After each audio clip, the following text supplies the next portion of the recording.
Hello, everybody. This is number 15. I'm starting out again, which means Bryce is going to talk for a little bit. Oh, I boy. might interject. Oh, that's right. So we're going to talk about your media setup, your use of digital items for entertainment. How about that for introduction?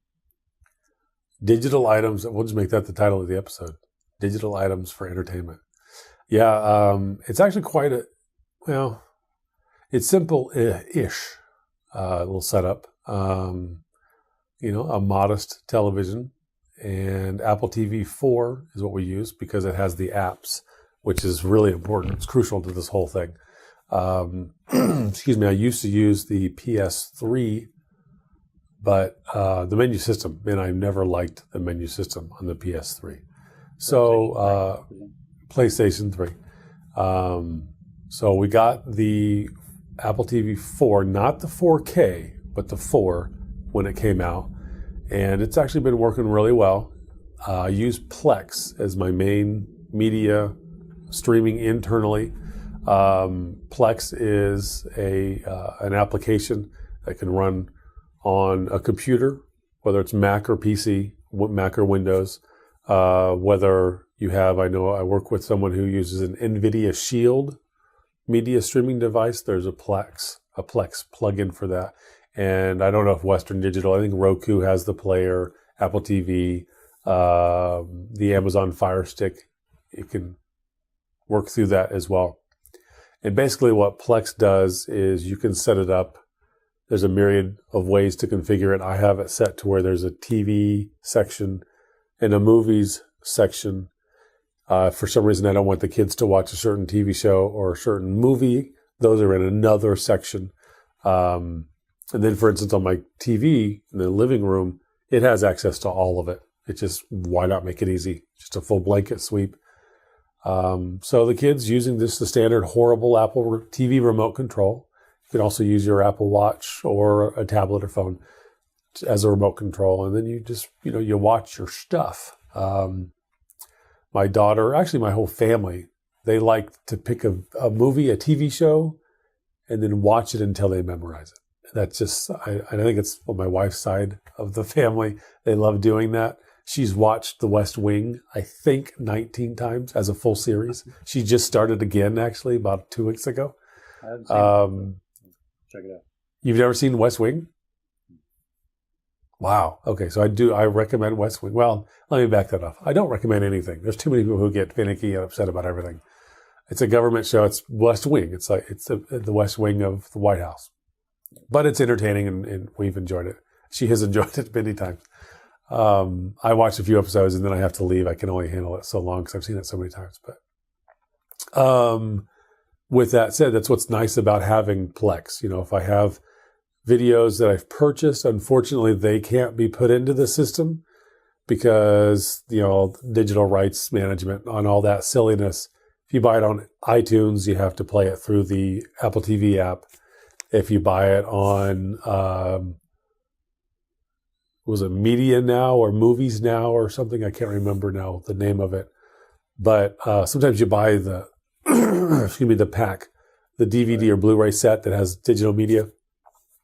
Sometimes they have the iTunes, but sometimes they have another kind. And I forget the 2 or 3 different versions of stuff that's out there. Of course, now I've been sick for 2 weeks. And so me doing all this talking is probably a great idea. I'll try to slow down and calm down. Yeah, I got my agua bottle. But what's really nice about it is it's just there. It's available. And I can put it on. The kids have their own iPads. They're really old versions, but still they have iPads. And as we upgrade, the trickle down. Before you go on too far, when you mentioned if you buy it, you can't really use that. You've already kind of clarified it a little bit. Like if you buy it off a disc or if you buy it off iTunes or something. Yeah. Because those come with digital rights management's DRM built in. DRM. But if you were to buy the disc, you could. The legality of that is sketchy depending on who you talk to. It's your copy. You did buy the copy. But you could burn that or rip that. Back it up. Back it up, right. So that's what you mean when you talk about if you were to buy it, because otherwise it sounds as if you could just hop on the old internets and download a whole heap of stuff, which, and again, There's obviously legal issues there. ways. Right. So we're not going to get into the legality of all this stuff, but I just wanted to clarify that, this is not saying that you just hop on and buy or track down anything that you want and download it. It might not be safe, first of all. And second, I actually don't recommend that. I recommend against doing that for legal reasons, but also, of course, as you mentioned, there may be people can embed viruses in videos and photos nowadays. It's not as easy, obviously. As far as I know, you can't really attack an Apple TV or a Roku that way, but possibly a PC. And in my case, that's running off of a laptop is my server. Anything that I've put over there that is available for the kids to watch, then they can watch it on all their stuff. There are a few things through Plex. I pay for the Plex Pass, so you go to plex.tv for more information, and there's a Plex Pass. What that allows me to do is I can share out the data, I can share out the media. If I receive a link, I can view others' media as well, assuming I've been given the rights to that. But more importantly for me is I can manage it remotely. You used to be able to do that without the Plex Pass, but you'd have to set up your router, configure your home network internally to be accessible externally, and then you could just simply basically you're remoting into your computer at that point. The downside there is there are plenty of security holes that you're opening up when you do that. And I know how to close most of them. I'm not going to lie to you, although I do this for business, I don't know how to close them all. I looked into it and, excuse me again, I just updated my router because it alone closed some holes that the router had that I didn't even know. That's just standard business, unfortunately, in IT. There's going to be holes that no one knows about until the hacker finally lets the world know, But anyways, that's a whole different topic. When it comes to engaging or enjoying this media, if we use the television at home, sometimes it's kind of sad. I use my tablet most of the time for what I like, because I like stuff that the rest of the family doesn't like, my little nerd shows and podcasts and stuff that I like. And so sometimes I'll sit in the living room so I can be with them. But I haven't used these yet because they're too new, but sometimes I have these big hands-on, big headphones watching something, and they'll be watching The West Wing on her tablet, sitting in the chair in the corner, and either my son or daughter will be watching the television. And admittedly, most of what they watch, while not considered bad, it annoys me within 3 seconds. The voices of these kids or whoever they're listening to, so a while back, we purchased the Sennheiser something 199s, I think is the model, minus something. I don't remember what in there. But basically it plugs into your, either your receiver or your television's output or whatever you have there. And then via radio frequency, sends it over to your headphones. So if you have a car that has an internal system with a DVD player and whatnot, a lot of those are used the same way. It's using radio frequency to send it over to, and you get like 2 channels to choose from and a little dial that you can focus it in a little better. So they would use that. Something happened in the move to where that guy he doesn't want to charge anymore for some reason. So I bought my wife some wireless headphones. They're on-ear Samsung headphones that I got for I thought a steal, pretty good amount. They're supposedly noise canceling, wireless Bluetooth. Supposedly again noise canceling. They don't work too well on the noise canceling side, I've noticed. But because it's Apple TV has a built-in Bluetooth, and you just pair it with the Apple TV. Downside is you lose all other audio. You can only listen to one set of headphones at a time. But my kids now use that. Point. Yeah. Side point along the same lines. You mentioned Apple TV. I was over at my grandfather-in-law, I suppose. He has the Apple TV 3, I believe. I could be wrong. Yeah. Might be the 2. They look the same. I just feel like he got it when the 3 was out. And I know it has Bluetooth in there. When you go to the Bluetooth settings, it says something about a keyboard. He's not using it for that. He wanted to connect I was actually going to try to connect these AirPods. These wouldn't connect, nor would the Bluetooth earplugs. He doesn't have the cans, he has earplugs. His would not connect. Yeah. So, have you tested that on a 3 or before if it does audio? I have not. And besides his, I have a 3, but I have not checked it on mine. Have you ever done that? Did you? I have read. I have the 3 at home. It's just sitting on a shelf. I have the 2 and the 3 actually, just sitting on a shelf at home because I don't have enough TVs to go around. We used to have one in the bedroom. We took it out, and then so that's where the 3. We had the 2 in the bedroom, 3 in the living room. Upgraded the 3 to a 4. That moved the 3 to the bedroom. Got rid of the TV. Didn't need the 3 anymore, so it's just sitting on a shelf. By the way, the 2 is nice because it's hackable. It used to be $30. You pay to download the software, and then basically it's just you can side load applications just like the Apple TV 4.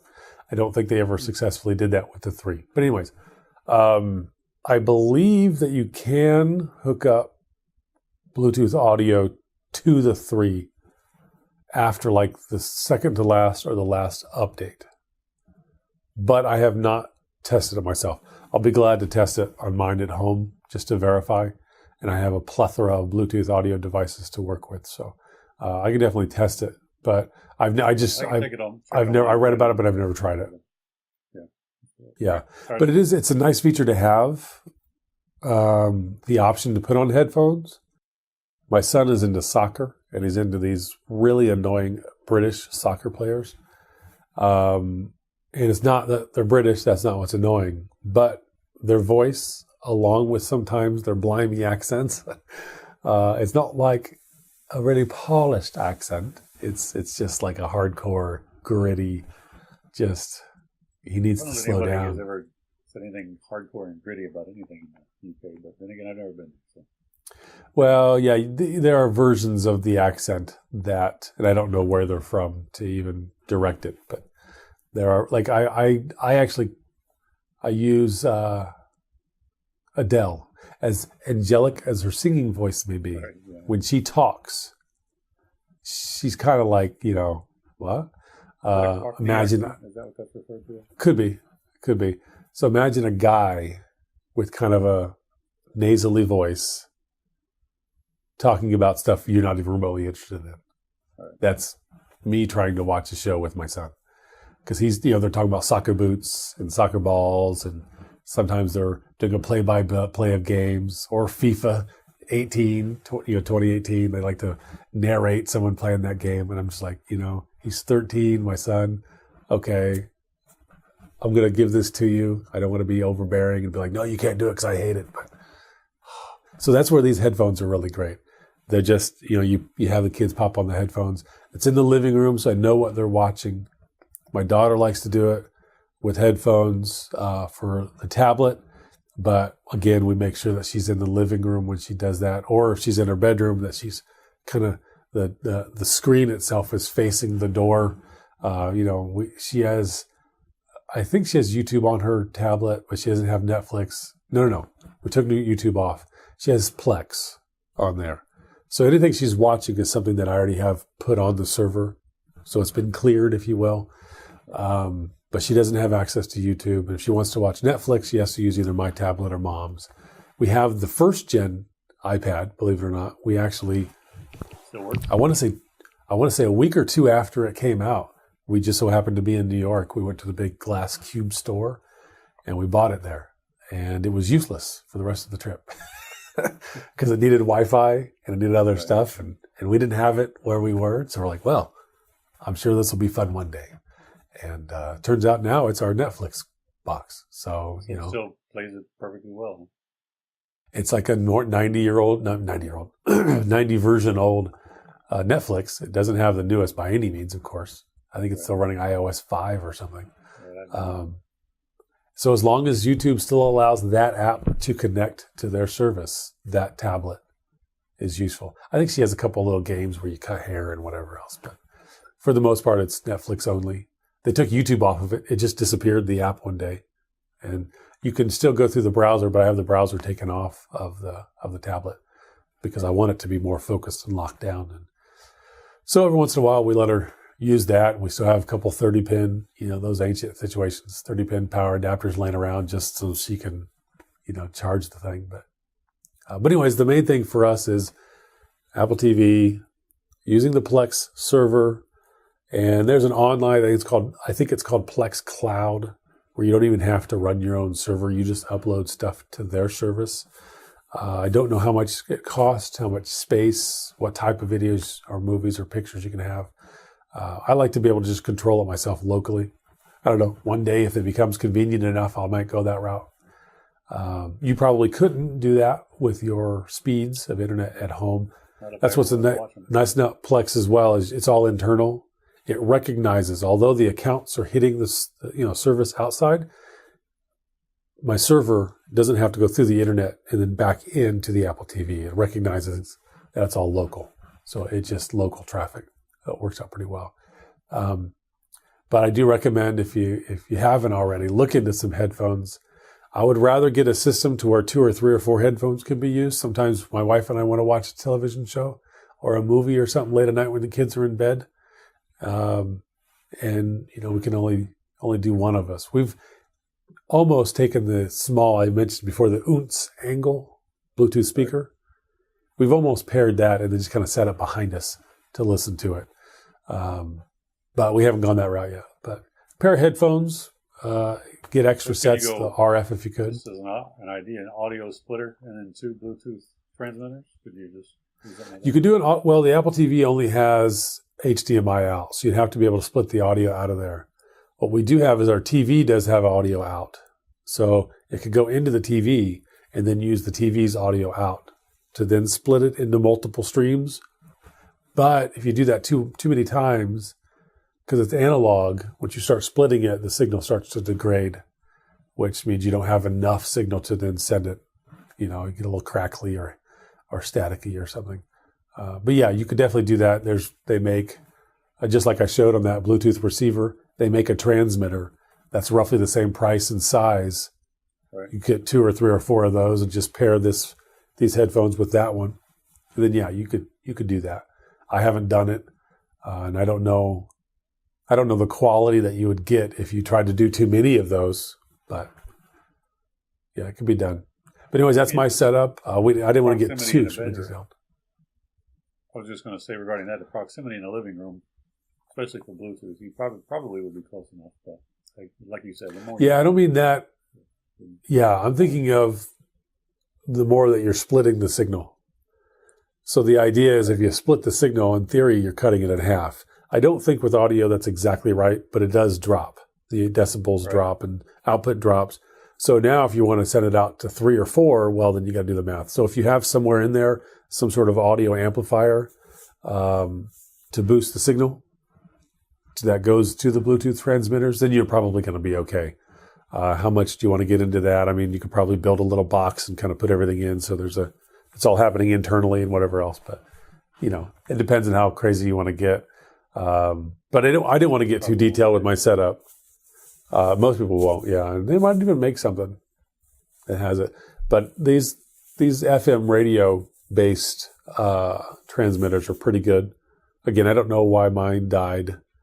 Sennheiser makes one that kind of daisy chains. So you have the output coming into one box. But that one transmitter, the RF transmitter, again, it's radio frequency. So in theory, if you had anything that could tune to that radio frequency, you're fine. So if you had 3 or 4 different companies of headphones that all had radio built in and you could tune to it, then you'd be able to use those as well. So those are potential options. I haven't tried actually using my kids' they have those little Sansas that's built into FM radio. Yeah. You can maybe even use something like that. I say that without trying it. Do you? Yeah, I might. Now that you say that, I might try it just because the headphones on ours, they don't have rechargeable batteries in them, but the battery doesn't last very long, so they just burn the battery. And it may be because, like you mentioned, splitting it out, that it's trying harder to receive the signal, even though it's not too far away. But anyway, that's a lot of headphone talk for the Plex idea. I do want to ask you about what type of computer are you using? Is it an old one? Is it beat up? The reason is because I have one that I'm thinking about using. and I'll get your thoughts on whether or not it would work. So what are you using as the server? Currently, it's a laptop. It's an i7, dual-core i7, as most laptops are. Not the latest version of i7. It's last year's model. I bought it to be my main laptop, but I didn't like it because it was too big. It was a 15.6 inch.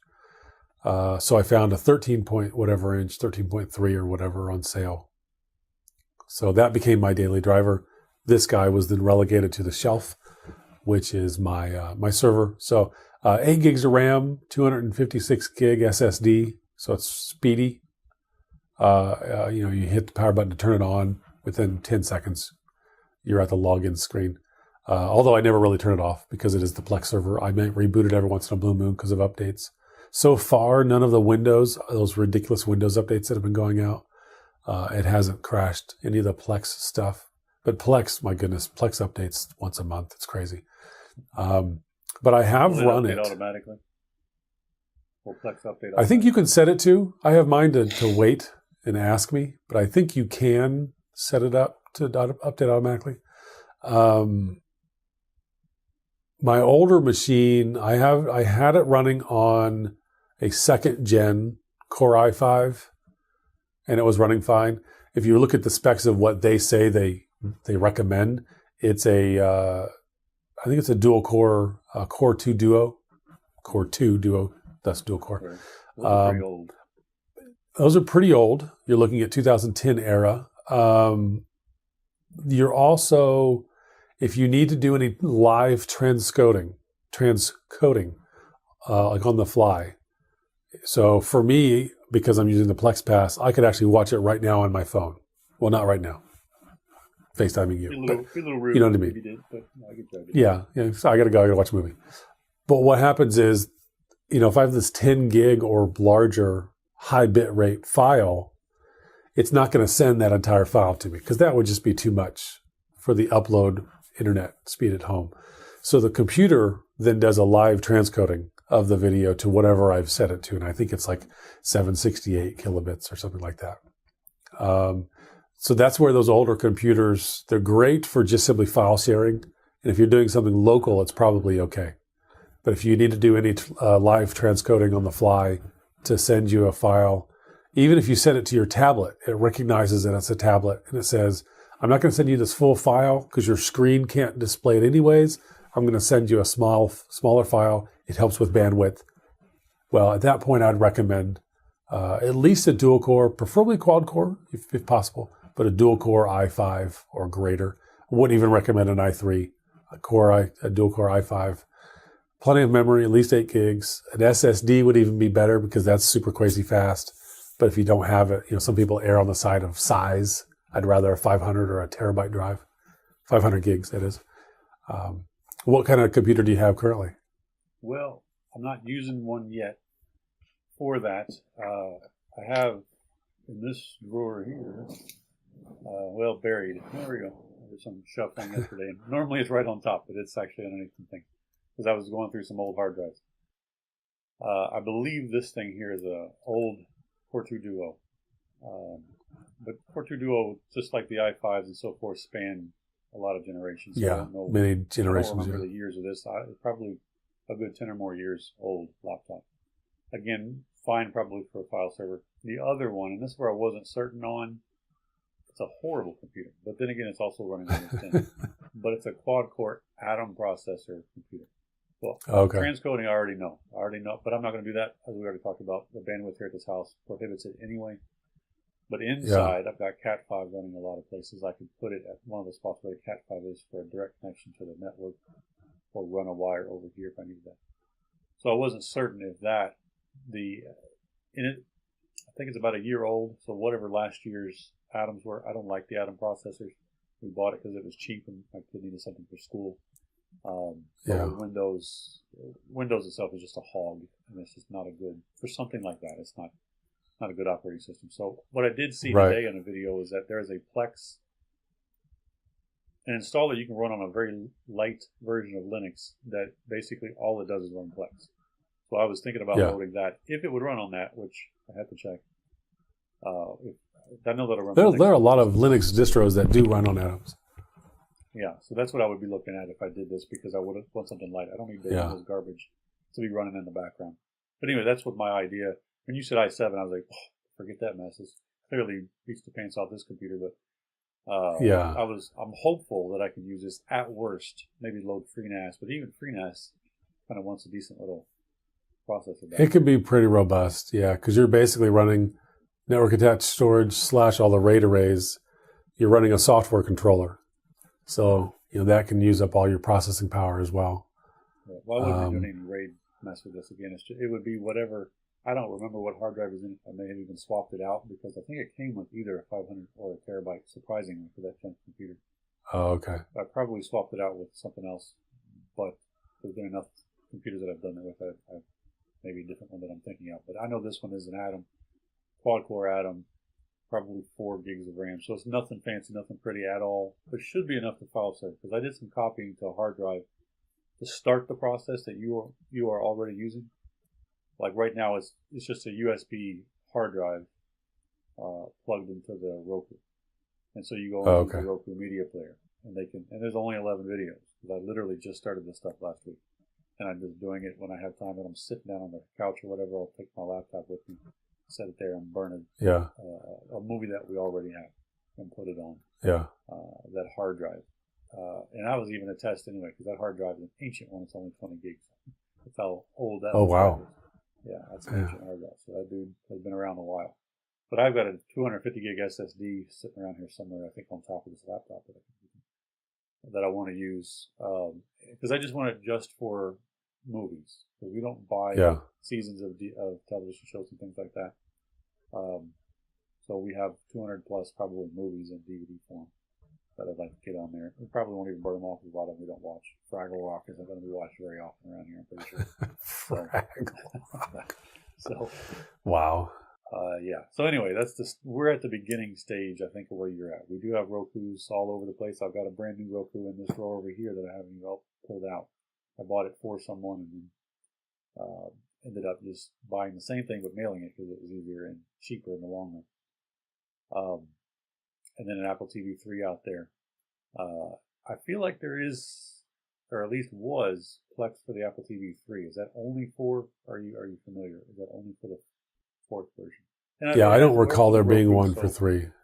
You don't recall? I thought there was one, but I don't use it for that. We only use it for the Netflix, and then primarily to attach our Apple devices via AirPlay. Yeah. Yeah, that's what we use our Apple TV for, and that's why we have it. I mean, I've used most of my family members and friends have either Rokus or Fire Sticks. Fire Stick was actually on sale for a ridiculously good price. Kind of beat myself up for not getting it. But at the same time, a couple years ago, I bought the Microsoft wireless display adapter. Before that, I bought the Chromecast, the first gen Chromecast. And I've got some other similar things. Yeah. Similar to the That's the stick, right? It is the stick. Yeah. See, I wouldn't want the stick because there's no power behind it. Well, there's USB. I'd want the HT. You can do the USB. But like we have the one in the kids' room. We're at 29 minutes, by the way. Did you stop recording? No, it's still going. We have 40 seconds to go. But anyway, the Roku stick is very similar to this, but a newer Roku stick and the new Fire TV, even though they're smaller, you plug them in USB to the TV or to power, then they'll push the high def or the 4K. But again, for what we have at this house, we're not getting anything decent. Almost anything coming in high def is going to be viewed in SD because of the quality of the internet we have here. So it's so we're rolling up on time here, 29:40. You better wrap this up. Maybe next week I might get into some additional things that I've got going on in how I am converting mine. But anyway, I'm going to get cut off here in a second. Anyway, we might as well just stop it right there. Okay. Thanks. Bye-bye. Next week.